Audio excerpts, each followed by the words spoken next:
cómo llegar a un mutuo acuerdo, qué es un mutuo acuerdo. O sea, eso fue una pregunta bien grande que nos hicieron. Bueno, pues un mutuo acuerdo básicamente es un acuerdo de voluntades. Mientras no haya cohesión, se entiende que hay voluntad. ¿Listo? Pero entonces, Eso es cómo, básicamente. cómo puede llegar uno a hacer o generar o tener la iniciativa uno como empleador de un mutuo acuerdo y que el empleado o el personal no lo vaya a tomar como una cohesión, como que me están coaccionando Pues, para yo hacer esto, que es lo que no está permitido, ¿no? esa pregunta ya me la han hecho en varios foros diferentes y básicamente lo que respondo siempre es lo mismo.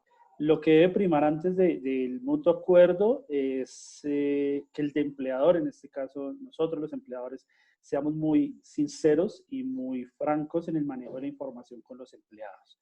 Mientras el empleado tenga la información y esa información sea fidedigna, sea clara, y se sienta reconocido, usted sienta que yo lo estoy teniendo en cuenta en todas las decisiones que estoy tomando, más allá de consultárselas o no, sino de que las entienda y las conozca de primera mano, ya estoy generando confianza. Y Entonces todos le cambió la los acuerdos pregunta, de voluntades, le ¿sí? cambié la pregunta. ¿Cuáles serían entonces las cosas que no debo hacer yo como empleador para que no caiga en el vicio de una coacción o que estoy cohesionando a las personas? ¿Qué no debo hacer? Para usted no sentirse coercitivo, para que usted no asuma una posición de cohesión frente a los trabajadores, lo primero es generar confianza. Y esa Ujú. confianza se genera a raíz de la comunicación. Es básicamente eso. Cuando usted es un empleador que maneja las decisiones en un mundo oscuro en donde nadie se da cuenta y llama al trabajador desde recursos humanos solamente para ser sancionatorio, no hay confianza. Y al no haber confianza, automáticamente cualquier decisión que usted quiera tomar, el trabajador la va a percibir como en su contra. Y ya a partir de ese momento, usted no tiene confianza y al no tener confianza, la comunicación solamente va en una dirección. ¿Listo? Entonces, ese sería el primer tip, tener mucha comunicación con los trabajadores. Ok. ¿En qué casos aplicaría el común acuerdo? Por ejemplo, en una suspensión de contrato, en una terminación de contrato, ¿en qué casos aplicaría el común acuerdo? Sí, la terminación de contrato existe por mutuo acuerdo y está claramente establecida dentro del Código Sustantivo de Trabajo como una de las causales de terminación de contrato, el mutuo acuerdo. Siempre que haya acuerdo de voluntades, se puede hacer cualquier cosa. ¿Qué es lo que debe tener en cuenta frente a esto? Hay unos derechos que son irrenunciables y los derechos irrenunciables de un trabajador, como el pago a la seguridad social, como el descanso obligatorio, como el pago del salario, son Okay. derechos que aun cuando exista un común acuerdo no pueden dejar de reconocerse porque su mismo carácter de renunciabilidad no lo permite. Ok. O sea, Ok. hay unos límites que pone la ley para esos mutuos acuerdos que van, que son los básicos, los fundamentales, básicos, los que acabo de mencionar. Yo puedo cambiar el tipo de contrato de mi empleado, el tipo de remuneración bajo mutuo acuerdo. Por ejemplo, yo puedo decirle a una persona que estaba en contrato de término indefinido, decirle lo voy a pasar a un término fijo o a una obra y labor y ahora se va a ganar el mínimo.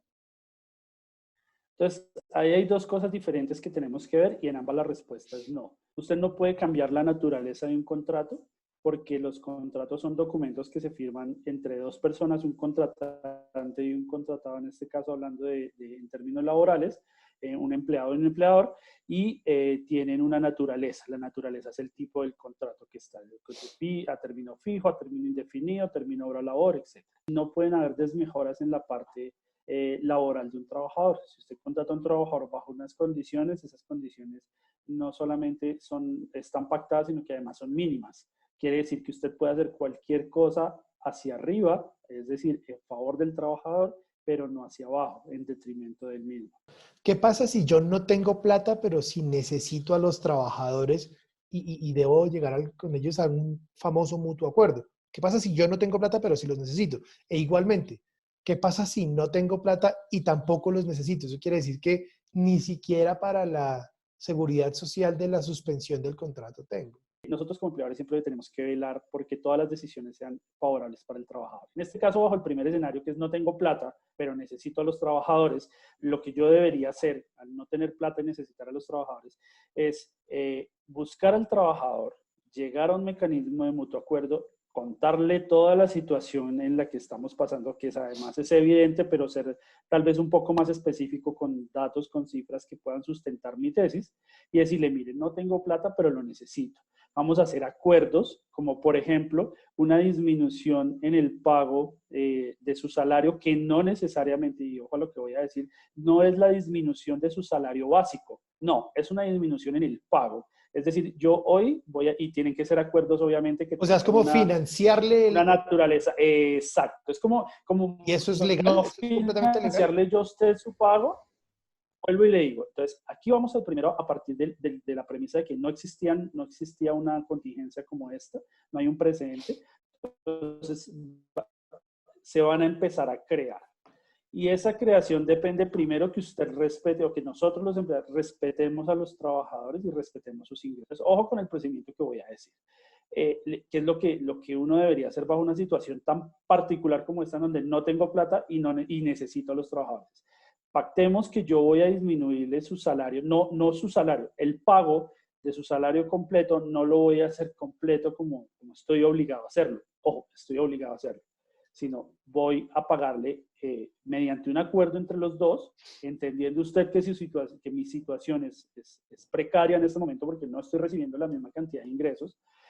Vamos a hacer algo lógico, sin agredir su mínimo vital o el salario mínimo. Voy a disminuir hasta cuanto me sea posible. Estoy hablando de porcentajes que pueden llegar a ser negociables o no, pero basado en la Entonces, lógica, le hago una pregunta. a un Le interrumpo ahí para hacer 25% una de pregunta. salario. Sí, Le interrumpo ahí para sí. hacer una pregunta. Si el sueldo básico es el mínimo y usted dice que no se puede vulnerar el mínimo vital, ¿ahí cómo hace?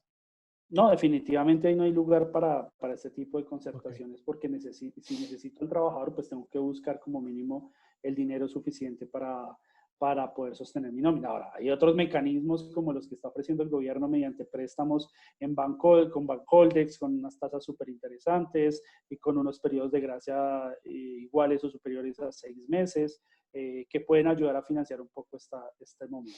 Pero si mi nómina es demasiado costosa y tengo trabajadores que ganan más que el mínimo, pues puedo llegar por medio de un acuerdo, como lo decíamos al principio con ellos, de financiar un poco la situación. ¿Cómo lo vamos a financiar? ¿Cómo se me ocurriría a mí? Pues, hombre, entienda un poco mi situación, estos son mis números. Usted que ha venido trabajando conmigo juiciosamente y además yo quiero seguir trabajando con usted y usted quiere seguir trabajando conmigo, ayúdeme en este momento, que claramente después, durante toda esta relación es una relación de mutua ayuda. Ayúdeme en este momento que la estoy pasando mal. Voy a pagarle solamente, no sé, se me ocurre un porcentaje lógico, ¿no? Además, todo esto, vuelvo y le digo, no hay un precedente. Entonces, un porcentaje lógico es, le voy a pagar un 75% de su salario normal. Y ese 25% no es que no se lo vaya a pagar, claro que se lo voy a pagar, pero se lo voy a pagar en el momento en el que pueda pagárselo, que será una vez terminada esta contingencia. Todos estos acuerdos, como son acuerdos de voluntades y ya especificamos que no, ya fuimos claros en que no se puede disminuir intencionalmente el salario, entonces lo que vamos a acordar es que el pago se va a hacer de determinada manera. Y este pago, aun cuando en la norma sí existe la obligatoriedad de que se haga de manera mensual, aquí yo después de hacer el acuerdo, obviamente presento estos acuerdos al ministerio y les digo, oigan, hice esto, están de acuerdo mis trabajadores, no estoy vulnerando sus derechos, díganme además si debo hacer algo adicional para resarcir ese 25% que estoy dejando de pagarles por un tiempo, que además sí se lo voy a pagar después, no es que no se lo vaya a pagar, solamente que diferimos el pago entendiendo que la situación económica no está fácil.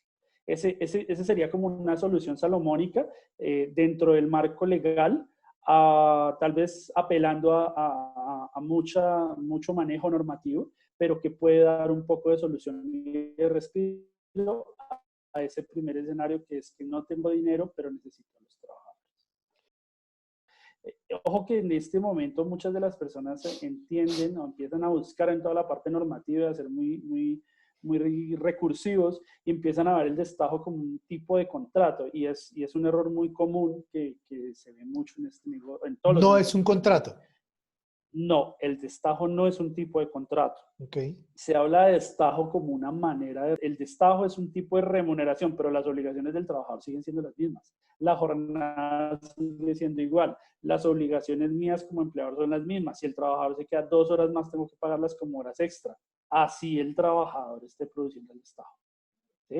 Entonces, Ok. el destajo, para concluir, es un tipo de remuneración, no un tipo de contrato, y que está subeditado a todas las mismas condiciones de un trabajador normal. Tiempos, cumplimiento de tiempos y horarios, subordinación laboral, pago de un salario, solamente que este puede ser no menor al salario mínimo, pero puede tener el techo que le quieras poner, o sin techo. O sea, lo puedo poner, puede ser por días, puede ser no necesariamente. Sí, el tipo de contrato lo puedes pactar como lo quieras pactar, simplemente que el pago sí se hace por una unidad de producción y no Listo. por una unidad de tiempo, que sería pago a destajo. ¿Listo? Y vamos al segundo escenario que me pareció que es el que no tengo dinero y no necesito trabajadores. Bajo esta situación, los mutuos acuerdos pues ya ahí no funcionan demasiado máxime que se quiera hacer una suspensión del contrato de trabajo.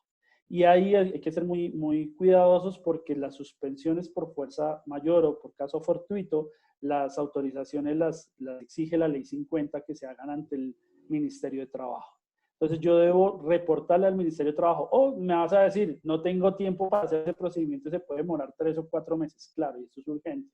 Pues actúa en consecuencia. Como vuelvo a la primera frase que dije cuando iniciamos esta conversación, esto no tiene precedentes, pues obra en buena fe. ¿Qué es obrar en buena fe? Hablemos con los trabajadores, hagamos un mutuo acuerdo de decir vamos a suspender el contrato, entienda mi situación, no solo no tengo plata, sino que además no necesito su fuerza laboral porque ninguno se puede movilizar, no hay forma de hacer trabajo en casa ni teletrabajo, que son dos situaciones diferentes que me imagino abordaremos luego. Y como no puedo dar otras condiciones diferentes, no necesito su mano de obra, pero no puedo despedirlos porque la misma ley 50 me prohíbe, tengo Sí. unos parámetros que no puedo disminuir mi fuerza laboral intencionalmente sin el permiso del Ministerio de Trabajo, pero tampoco puedo suspender el trabajo sin permiso. Acordemos hacerlo y una vez hecho ese mutuo acuerdo de suspensión de contrato, lo presento al ministerio y les digo, oiga, me vuelvo y te digo, como esto es una situación sin precedentes, es una continua exposición a riesgos que mientras se hagan con voluntades entre los trabajadores y no transgredan esas leyes o esas normas mínimas irrenunciables que tienen los trabajadores, pues se puede justificar muy bien. En últimas estamos hablando de que todos estos problemas van a tener una inspección y esa inspección va a determinar si se hizo bien o se hizo mal. Y se va a demorar hartísimo, ¿no? De todas formas, porque yo no me imagino la cantidad de casos.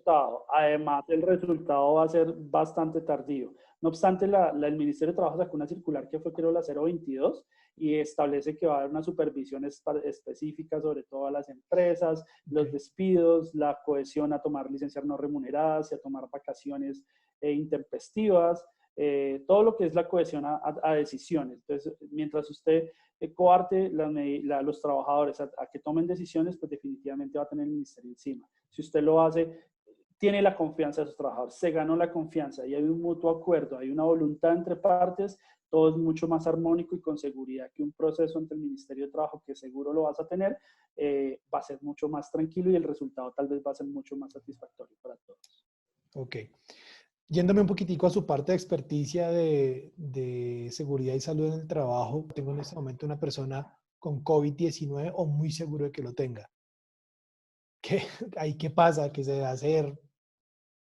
Bueno, pues lo principal es que hay dos formas de verlo, ¿no? Vamos a verlo desde la parte laboral netamente, y es, tengo el trabajador como me lo acabas de plantear, entonces ahí aplicamos algo que en el argot técnico de las personas expertas en seguridad y salud en el trabajo llaman origen de causalidad. El origen de causalidad es básicamente el cómo o haciendo qué se contagió la persona. Esto que me va a determinar básicamente a mí como empleador y al trabajador, quién le va a reconocer tanto su incapacidad laboral, el reconocimiento de prestaciones económicas y el reconocimiento de las prestaciones asistenciales. Y esto de verdad es bien importante para el empleador. Para el empleado, en últimas, el nivel de atención va a ser el mismo Sí, y porque tal tiene, vez va a tener ya una sea por su diferenciación en la DPS o parte por de los donde sea, igual ingresos. lo van a atender, ¿Sí? me imagino. Entonces, Exacto, lo van a atender y tal vez va a tener un poco de diferencia solamente en el pago si ese origen de causalidad del que hablaba, que es el cómo o haciendo que se contagió, pues se determina. Si es fácil de determinar y lo adquirió trabajando, el COVID-19, pues es la ARL la que va a entrar a cubrir todas sus prestaciones asistenciales y económicas por medio de la EPS, pero es la ARL la que va a responder. Es como ese padrino que tenemos los empleadores para responder en esos casos. Si no fue trabajando, si no fue en función de sus trabajos, en cumpliciones, perdón, lo va a hacer la EPS directamente y se llama que el origen es común. Quiere decir que de ahí en adelante es el trabajador y la EPS quienes se van a encargar de todo su proceso. Y ya la RL, ni el empleador, ni la investigación, nada de eso cursa. Entonces, digamos que para eso es importante establecer el origen desde la parte laboral. Te voy a dejar un link en donde están todas el material gráfico que utiliza el Ministerio de Salud para la ruta de trabajo y básicamente son esos 3 pasos. O sea, aísla a la persona contagiada que tiene unos síntomas, aísla a las personas que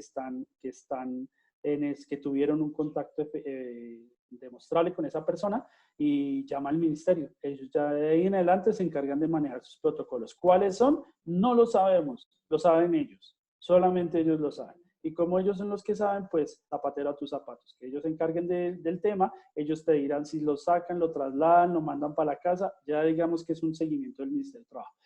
Si puede seguir operando o no, pues esa es una decisión que en su momento la persona de la Secretaría de Salud, del Ministerio de Salud, de la EPS, quien sea el encargado, les podrá aclarar y les podrá decir. Mientras más podamos ser un vehículo para apoyar en esta situación tan difícil, me parece genial. Tal vez Vale. esa es nuestra razón de ser. Buenísimo. Pues nos estamos encontrando entonces, viejo César, en otra llamadita de estas bien importantes y bien chéveres.